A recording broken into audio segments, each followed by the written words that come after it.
예수께서 이르시되 할 수 있거든이 무슨 말이냐, 믿는 자에게는 능히 하지 못할 일이 없느니라 하시니. 마가복음 9장 23절 말씀. 아멘. 우리 같이 한번 암송해 볼까요? 시작. 예수께서 이르시되 할 수 있거든이 무슨 말이냐, 믿는 자에게는 능히 하지 못할 일이 없느니라 하시니. 마가복음 9장 23절 말씀. 아멘. 자, 오늘 본문은 여러분 그 유명한 오병이어 기적이라고 하죠. 물고기 2마리와 보리떡 5개로 남자만 5,000명을 먹이셨던 그 예수님의 기적을 기록하고 있는 본문인데, 여러분 마태, 마가, 누가, 요한 사복음서에 다 기록되어 있는 유일한 기적이 바로 오늘 이 본문 오병이어의 기적입니다. 사복음서에 다 기록되었다라는 것은 그만큼 엄청난 기적이었고, 그리고 그만큼 영적으로도 의미가 큰 기적이었다라고 해도 과언이 아니겠죠. 자, 오늘 보면 한 구절씩 한번 보시면은, 사도들이 30절 보십시오. 예수께 모여 자기들이 행한 게 뭐예요? 병든 자를 고치고 귀신들을 내어 쫓았던 일이죠. 그리고 그 다음 구절에 가르친 것은 무엇입니까?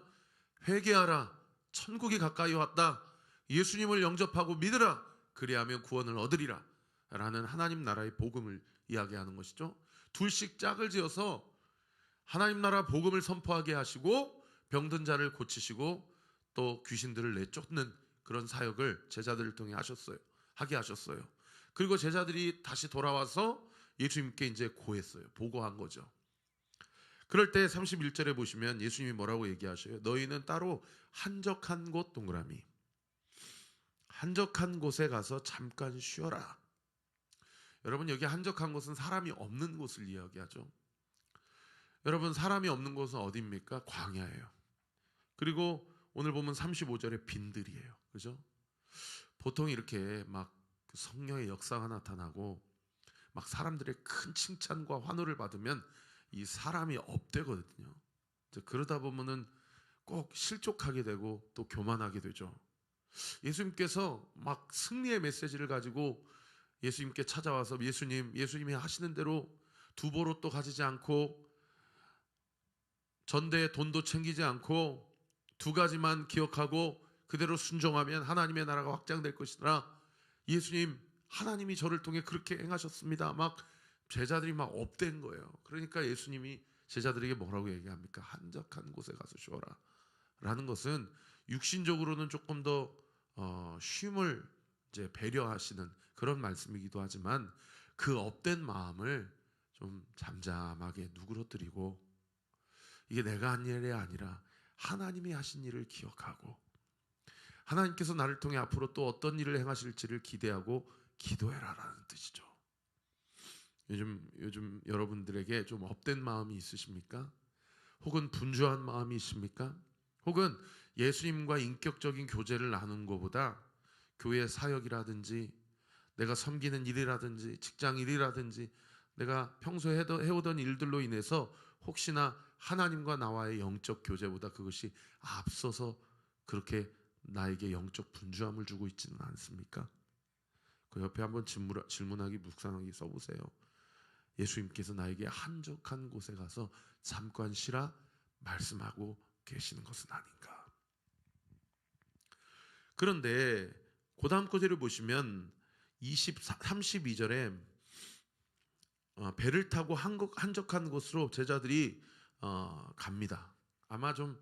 아마도 이거는 제 추측인데, 제가 너무 제자들의 믿음과 신앙을 얕게 보는지 모르겠지만 입이 대빨 나와서 갔을 거예요. 왜요? 막 사람들이 예수님을 왕으로 모시려고 그러고 막 자기에게 귀신 내쫓고 어떻게 병든 자를 고쳤냐고 막 사인 좀 해달라고 그러고 이러니까, 물 들어올 때 노를 저어야 되는데 갑자기 또 사람들하고 격리를 시키니 입이 대빨 나왔을 겁니다. 그런데 33절에 그들이 가는 것을 보고 많은 사람이 그들인 줄 안지라 모든 고을로부터 도보로 그곳에 달려와. 이 그곳 동그라미, 이 그곳이 어디예요? 31절에 이야기한 한적한 곳이죠. 35절에 얘기하는 빈들이죠. 여러분, 한적한 곳, 빈들, 그곳이 오병이어의 기적의 현장으로 바뀌어지는 역사가 일어나는 가장 결정적인 이유가 뭐예요? 아니, 가장 결정적인 게 아니라 그냥 그 이유 하나예요. 그곳에 예수님이 계시기 때문이에요. 할렐루야. 여러분, 아골골짝 빈들에도 예수님이 그곳에 계시면 그것은 하나님 나라의 천국잔치, 혼인잔치가 벌어지는 곳이요.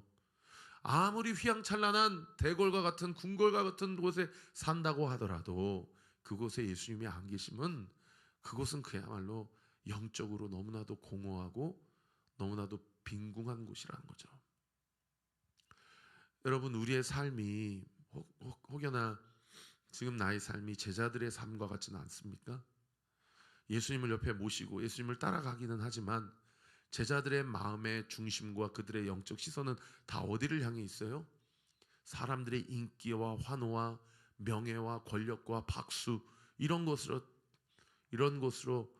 우리의 인생이 그렇게 귀결되고 있지 않냐 이 말입니다. 어제 본문 보세요. 궁궐에 살지만 그래서 말씀을 두려운 마음으로 받고 그리고 그 말씀대로 찔림도 받지만 그 말씀 앞에 온전히 순종하지 못하는 헤롯처럼 제자들은 어떠면 예수님이 왕이 되시면 나 영의정 좌의정 우의정 한 자리씩 하고 나도 분봉왕 좀 하고 여러분 그렇게 공허하고 허무한 인생을 어쩌면 제자들도 바라보고 있었는지 모르겠어요. 그래서 어제 본문도 잔치가 베풀어졌죠. 어제 헤롯 왕이 그 휘황찬란한 잔치를 베풀면서 그곳이 무슨 현장이 됐어요?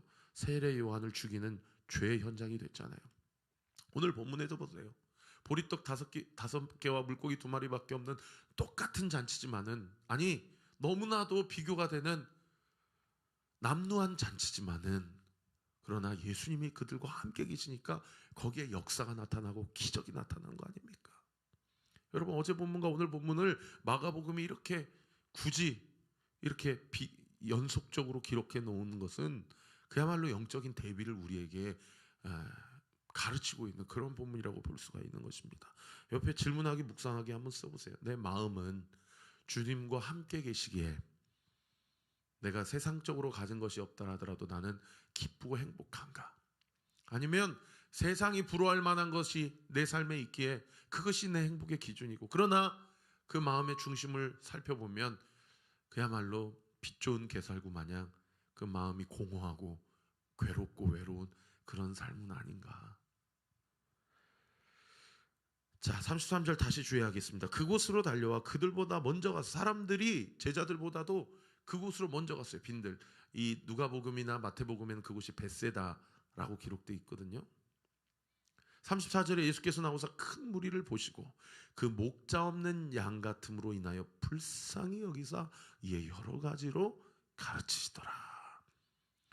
예수님도 제자들과 함께 잠깐 사람들과 좀 분리되셔서 좀 하나님 앞에서 이 들뜬 마음, 업된 마음, 제자들의 마음을 좀 누그러뜨리시고 또 따로 좀 시간을 보내시려고 했는데 거기 가서 이미 사람들이 다 진치고 있으니까 좀 쉬려고 그랬고 좀 하나님과의 깊은 묵상의 시간, 잠잠하는 시간을 가지려고 그랬는데 세상에 그 백성들 무리들을 보니까 예수님 마음 가운데 어떤 마음이 올라와요? 목자 없는 양 같음으로 인하여 불쌍히 여기는 마음이 올라왔다는 거예요. 여러분 여기 목자 없는 양 같다라는 것은 구약 성경의 여러 본문에서 나오는 소위 영적 지도자 없이 완전히 버려진 상태. 그래서 그 어떤 영적인 꼴도 공급받지 못하고 있는 상태. 우리 교회도 한 번씩 이렇게 새 가족들 오시면은 저한테 그런 말씀하세요. 목사님, 공동체가 필요했습니다. 저를 잘 지도해주고 인도해주시는 목회자가 필요했습니다. 목사님, 저에게 주님이 필요합니다. 그런 말씀을 들을 때에 너무 잘 오셨다고 다 이것이 우리 하나님 안에서 우리의 만남의 또 하나님의 복이라고 그렇게 이야기하기도 하지만은 제 안에는 어떤 영적 부담감이 좀 오죠. 내가 정말 잘해야 되겠구나. 우리 온리교회가 정말 잘해야 되겠구나. 여러분 주변에 한번 보세요. 영적 지도자, 영적 공동체 없이 목자 없는 양같이 유리하며 방황하고 있는 그런 사람들이 없지 않은지 좀 보셔요. 그 사람들에게 우리 교회는, 우리 목사님은 내가 자신 있게 추천하고 권면할 그런 공동체, 그러한 목사가 되고 있습니까? 잠깐 쉬시려고 하시는 예수님이 그들을 보시고 불쌍히 여기사 여러 가지로 가르치셨다. 이게 마태복음 14장 11절의 병행본문에 보면은 병도 고치셨다라는 표현이 나오는데 마가복음에는 가르치셨다라는 표현만 나와요. 가르침 안에는 단순히 그냥 하나님 나라에 대한 일방적인 코칭 또는 티칭만 있었던 것을 이야기하는 것이 아니라 잠깐 쉬시려 하시는 그 시간까지도 쪼개서 백성들에게 하나님 나라의 복음을 가르치시고 병든 자를 고치시고 귀신들을 내쫓아 주셨다라는 것을 다 포함하는 그런 단어인 것이죠. 그때 세상에 35절에 보니까 이제 해가 저물어 갑니다. 제자들이 예수께 나와서 뭐라고 이야기하냐? 이곳은 빈들이요, 빈들 동그라미. 여러분, 여기 빈들은 사실은 단순히 그냥 아무것도 먹을 곳이 없는 공간을 이야기하기도 하지만 영적인 공허한 상태를 이야기하거든요. 이 제자들이 주님이 백성들과 함께 있으면 사실은 그들의 마음 가운데에는 모든 것이 있는 것이거든요. 주님이 그들과 함께 있고 주님이 나와 함께 있으면 그 사람은 모든 게 있는 사람이에요. 할렐루야. 그런데 제자들은 무엇을 걱정해요? 먹을 것을 걱정해요. 그러니까 여기가 빈들이라는 거예요. 먹을 것을 충족할 수 없는 곳이라는 거죠. 그러니까 제자들의 영적인 어떤 그 분별력이라고 할까요? 얼마나 주님과 함께 있으면서도 먹을 것을 걱정하는, 사실은 이러한 영적 상태가 오늘 우리의 상태일 수 있지 않습니까?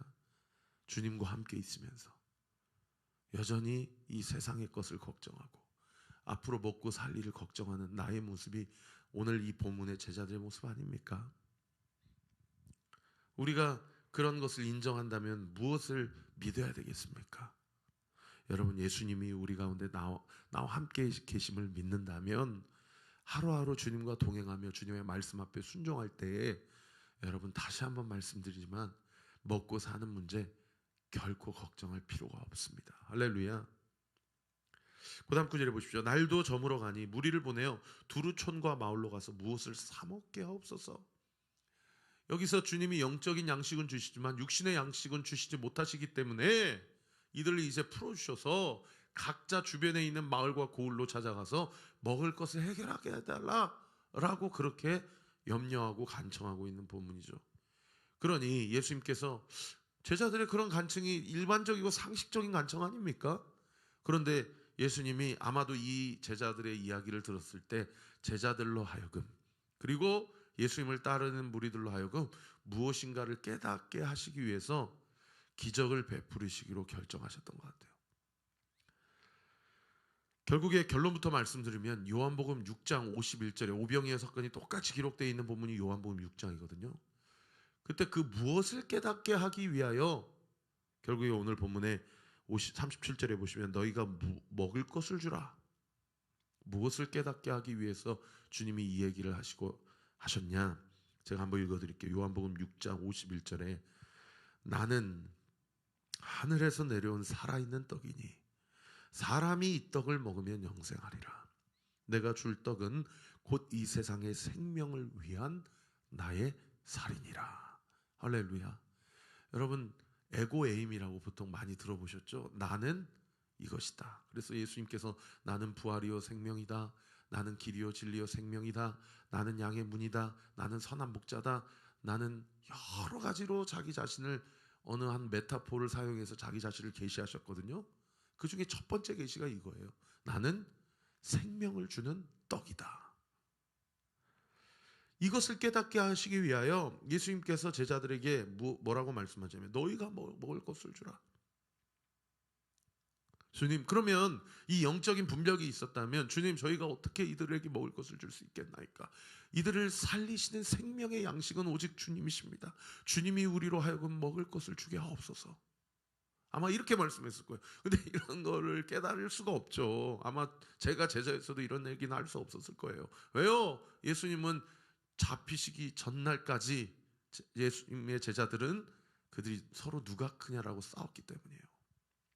근데 그때도 최후의 만찬을 베풀어 주실 때 오늘 본문의 41절에 보시면은 예수께서 떡 5개와 물고기 2마리를 가지사 하늘을 우러러 축사하시고 떡을 떼어 제자들에게 주어 사람들에게 나누어 주게 하시고 또 물고기 2마리도 모든 사람들에게 나누게 하셨다. 그러니까 떡 5개와 물고기 2마리로 하늘 우러러 축사하시고 떡을 떼어서 제자들에게 주셨어요. 최후의 만찬의 과정도 오늘 이 빈들에서 벌어지는 천국잔치인 오병이어의 기적도 똑같아요. 예수님께서 잡히시기 전날 밤에도 떡을 가지사 축사하시고 하늘을 우러러 축사하시고 떼어서 제자들에게 나와주셔서 너희가 이것을 먹으라. 이것은 너희를 살리는데 살이니라. 너희가 이 잔을 마셔라. 이것은 내가 너희를 위해 피는 언약의 흘리는 언약의 피니라 라고 하고 그렇게 최후의 만찬을 베풀어 주셨죠. 그리고 오늘날 우리가 성만찬을 통해 예수님을 기념하고 예수님의 살과 피를 먹고 마심으로 말미암아 예수님의 죽음이 곧 나의 죽음이요 예수님의 부활이 곧 나의 부활임을 우리가 증거하며 증언하며 살아가고 있는 거 아닙니까? 자, 너희가 먹을 것을 주라 하니 이때 한 제자가 여짜오되 그 다음 구절 보십시오. 우리가 가서 200데나리온인의 떡을 사다 먹으리까? 요한복음에는 이 사람이 빌립, 이 빌립의 고향이 오늘 본문 빈들의 배경이 되는 벳세다거든요. 그리고 12제자들 중에 가장 계산적이었던 가장 잔머리가 잘 굴러갔던 사람 중에 한 사람이 빌립이었어요. 여러분 이 빌립이 200데나리온이나 되는 예산이 있어야 이 5,000명이나 되는 사람을 먹일 수 있습니다. 그 밑에 도움 말해 보십시오. 데나리온. 로마 시대 은하로 한 데나리온은 당시 노동자의 하루 품삯에 해당한다. 그러니까 오늘날 예를 들면 하루 일당이 10만 원이라고 그러면 이 사람들 다 먹이려면 2천만 원 정도 필요합니다. 이렇게 그 순간 짧은 시간에 그걸 다 계산을 해가지고 너희가 먹을 것을 주라. 예수님이 듣고 싶어하는 얘기는 주님만이 우리의 살이시고 주님만이 우리의 떡이 되십니다. 주님이 우리로 먹게 하옵소서. 뭐 그런 얘기는 아니더라도 예수님 지금 영적인 얘기를 하고 계신데 육적으로 지금 반응하고 있는 거 아닙니까? 돈 주세요. 돈 있어야 먹이죠. 이런 얘기하고 있는 거예요. 근데 빌립이 여러분 오늘 큐티 본문에 자기 자신에 대해서 한번 고백해 보세요. 주님, 제가 빌립입니다. 우리가 빌립입니다. 교회 사역해도 그래요. 돈이 있어야 사역하지. 돈이 있어야 교회 세우지. 돈이 있어야 전도하지. 주님은 우리에게 네가 먹을 것을 주라 라고 하시는데 주님 돈 주세요. 이러고 있는 형편이 바로 이 빌립뿐만 아니라 오늘을 살아가는 나와 우리의 이야기라는 거죠. 그때 예수님께서 뭐라고 얘기하십니까? 48절에 너희에게 떡 몇 개가 있는지 가서 보라. 그러니까 오늘 돈이 있어야 목회를 하죠. 돈이 있어야 1101호 1102호도 살 거 아닙니까? 하는 저에게 하는 우리에게 네가 가지고 있는 것이 무엇이냐라고 물어보세요. 여러분 그 옆에 한번 질문하기 묵상하기 써보세요. 하나님이 나에게 이미 주신 것이 무엇인가? 여러분 그 이미 주신 그것을 가지고 주님 앞에 나아갈 때 그러니까 하나님이 나에게 없는 것으로 나오라고 하지 않으셔요. 내가 가지고 있는 것으로 하나님이 나오라 하시는 것이죠. 그럴 때 여러분 그 내가 가지고 있는 그 작지만 온전한 순종 그 하나의 순종을 통하여 하나님이 역사와 기적을 베풀어 주신다 이 말입니다. 여러분 이러한 역사가 우리 온리교회도 우리의 삶 가운데도 일어났고 지금도 일어나고 있으며 앞으로도 일어날 줄 믿으시기를 예수님의 이름으로 축원합니다. 가지고 있는 게 38절 하반절에 떡 5개와 물고기 2마리입니다. 그랬더니 제자들에게 명하사 39절 보십시오. 모든 사람으로 때를 지어 푸른 잔디 동그라미. 여러분 푸른 잔디 시편 몇 편 생각나세요? 시편 1편과 2편 아니 23편 1절과 2절 생각나지 않습니까? 여호와는 나의 목자시니 내게 부족함이 없으리로다. 그가 나를 푸른 풀밭에 누이시며 쉴만한 물가로 인도하시는도다. 여러분 푸른 풀밭이 아까 빈들 35절의 빈들이 여러분 39절에 그 과정 가운데 뭐가 있었어요? 가지고 있는 것을 가지고 온전한 순종을 주님 앞에 했더니 빈들이 뭐가 됐어요? 푸른 풀밭이 되었어요. 마가가 지금 이거 이야기하고 싶은 거예요. 여러분 가지고 있는 게 뭐예요? 여러분, 주님이 우리에게 뭐 대단한 것을 요구하시는 것이 아닙니다. 뭐 없는 것, 가랭이 찢으라는 얘기를 하시는 것이 아니에요. 있는 것으로 순종하라는 거예요. 있는 것으로. 네가 있는 것으로 순종하면 내가 빈들을 푸른 잔디, 푸른 풀밭, 쉴만한 물고로 만들어 주시겠다라는 거예요. 할렐루야. 그래서 40절에 보십시오. 때로 100명씩 50명씩 앉았고, 아까 제가 이미 설교했는데 41절에 하늘을 우러 축사하시고 떨을 때야 제자들에게 주어 사람들에게 나눠주게 하시고 또 물고기 2마리도 모든 사람에게 나누시니 42절 다 배불리 먹고 남은 떡 조각 물고기를 12바구니에 차게 거뒀으며 떡을 먹은 자가 남자만 5,000명이었다. 남자만 5,000명이니 아이들이랑 노인이랑 여자들까지 다 포함하면 몇 명이에요? 그리고 남은 다 배불리 먹고 남은 게 12광주리여서 이 12광주리는 12제자, 12사도, 12지파, 하나님의 언약을 위임받은 하나님의 모든 백성들을 상징하는 숫자 아닙니까? 여러분, 한 사람의 작은 순종으로 말미암아 하나님 나라의 기쁨의 잔치가 베풀어지는 그 현장, 여러분, 그 현장이 우리의 가정이요, 우리 온리교회요, 우리의 삶, 나의 삶으로 주님이 우리를 부르신 줄 믿으시기를 우리 구주 예수 그리스도 이름으로 축원합니다. 기도하겠습니다. 아버지 하나님, 감사합니다. 오늘도 우리의 업된 마음이 있다면 우리의 마음을 잠잠하게 하시고, 우리의 걱정과 염려와 불안함이 있는 마음, 공허한 마음이 있다면 우리의 마음을 겸손하게 하시고 우리의 마음을 진중하게 하셔서 목자 없는 양 같음을 허락하지 아니하시고 우리로 온리교회를 이루게 하시고 우리로 만나게 하신 그 하나님의 놀라우신 은혜와 능력이 우리의 삶 가운데 온전히 나타나고 드러나는 귀하고 복된 역사가 있게 하여 주옵소서. 네가 먹을 것을 주라 말씀하시는 주님 앞에 내가 무엇이기에 무엇을 할 수 있습니까? 라고 이야기하지 않고, 주님, 저에게 있는 것이 이것이온데 이것으로도 주님이 일하십니까? 주님이 원하신다면 순종하겠습니다 라고 반응하여 우리의 삶이 빈들에서 푸른 풀밭으로 쉴만한 물고로 완전히 역전되는, 누구든지 나를 먹고 누구든지 나를 마시면 생명을 얻게 되고 구원을 받으리라. 아버지 하나님, 아무리 좋은 곳이라도 주님이 없으면 그곳은 빈약한 곳이요, 그것은 너무나도 공허한 일이며, 아무리 허접하고 남루한 인생이라도 주님이 그 가운데 계시면 그것은 하나님 나라요, 하나님 천국 잔치임을 기억하고 믿으며 온전한 순종으로 주님을 기쁘시게 하는 저와 우리 모든 온누교회 성도들 되게 하여 주옵소서. 믿고 감사드리며 살아계신 예수 그리스도의 이름으로 기도합니다. 아멘.